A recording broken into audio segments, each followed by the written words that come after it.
I am happy to join with you today in what will go down in history as the greatest demonstration for freedom in the history of our nation.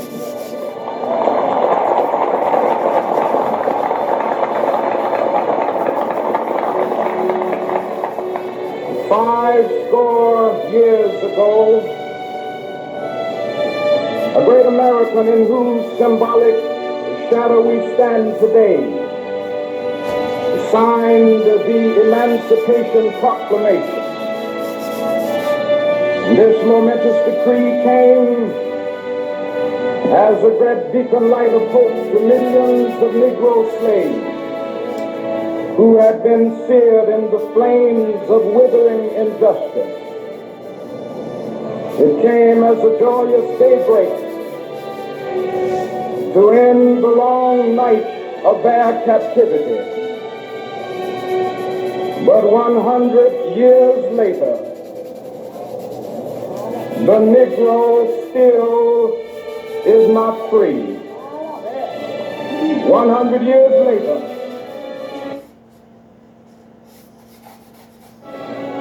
the life of the Negro is still sadly crippled by the manacles of segregation and the chains of discrimination.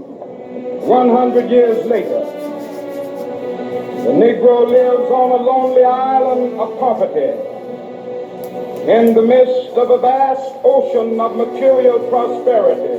100 years later,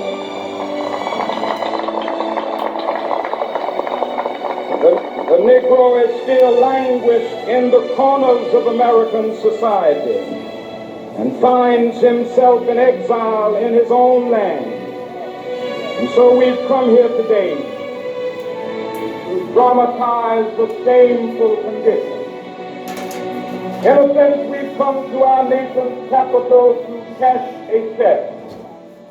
When the architects of our republic wrote the magnificent words of the Constitution and the Declaration of Independence, they were signing a promissory note to which every American was to fall heir.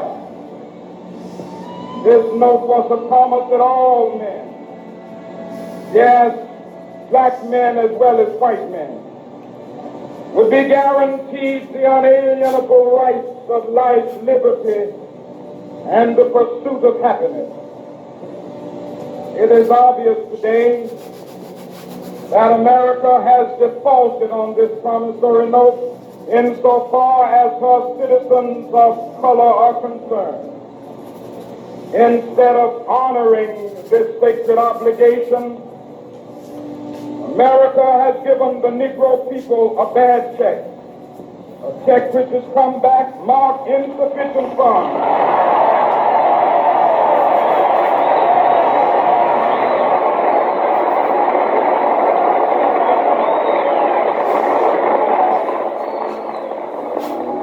But we refuse to believe that the Bank of Justice is bankrupt.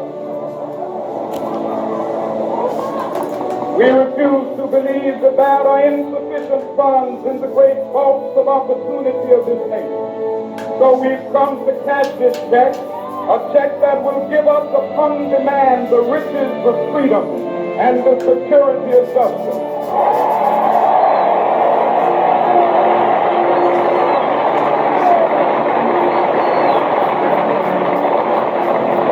We have also come to this hallowed spot to remind America of the fierce urgency of now. This is no time to engage in the luxury of cooling off or to take the tranquilizing drug of gradualism.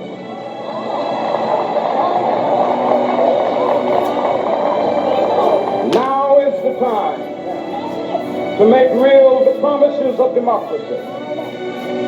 Now is the time to rise from the dark and desolate valley of segregation to the sunlit path of racial justice. Now is the time to lift our nation from the quicksands of racial injustice to the solid rock of brotherhood. Now is the time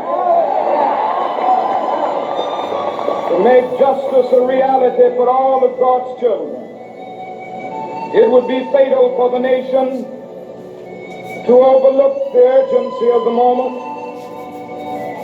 This sweltering summer of the Negro's legitimate discontent will not pass until that is an invigorating autumn of freedom and equality. 1963 is not an end, but a beginning. Those who hope that the Negro needed to blow off steam and will now be content will have a rude awakening if the nation returns to business as usual.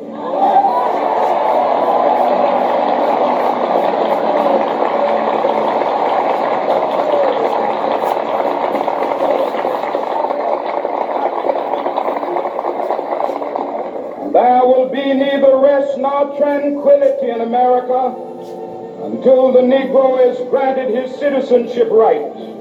The whirlwinds of revolt will continue to shake the foundations of our nation until the bright day of justice emerges. But that is something that I must say to my people who stand on the warm threshold which leads into the palace of justice. In the process of gaining our rightful place, we must not be guilty of wrongful deeds.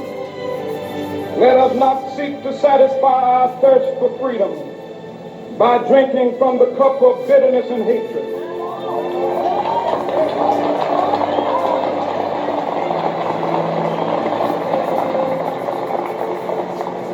We must forever conduct our struggle on the high plane of dignity and discipline. We must not allow our creative protests to degenerate into physical violence. Again and again, we must rise to the majestic heights of meeting physical force with soul force. The marvelous new militancy which has engulfed the Negro community must not lead us to a distrust of all white people.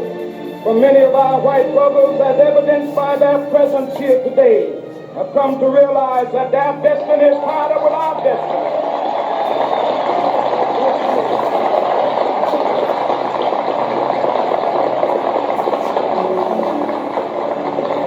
And they have come to realize that their freedom is inextricably bound to our freedom. We cannot walk alone.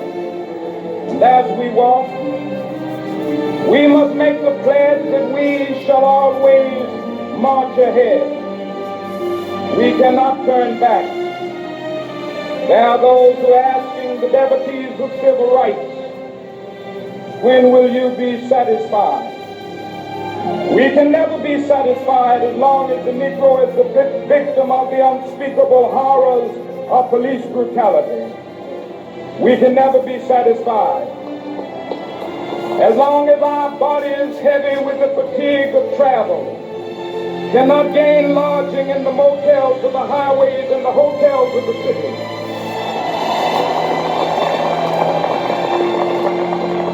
We cannot be satisfied as long as the Negro's basic mobility is from a smaller ghetto to a larger one. We can never be satisfied as long as our children are stripped of their selfhood and robbed of their dignity by signs stating for whites only. Sons of former slaves and the sons of former slave owners, will they be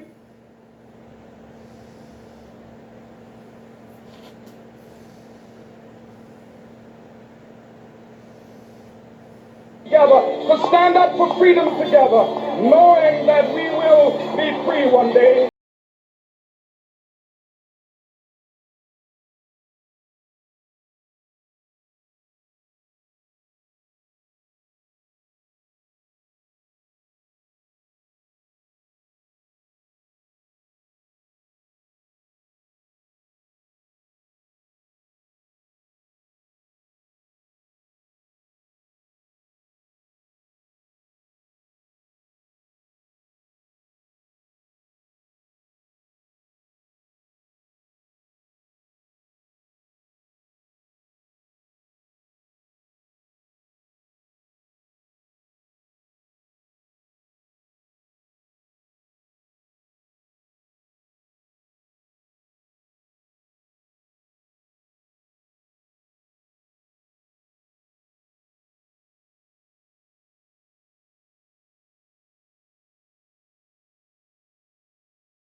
Catholics will be able to join hands and sing in the words of the old Negro spiritual, free at last, free at last. Thank God Almighty, we are free at last.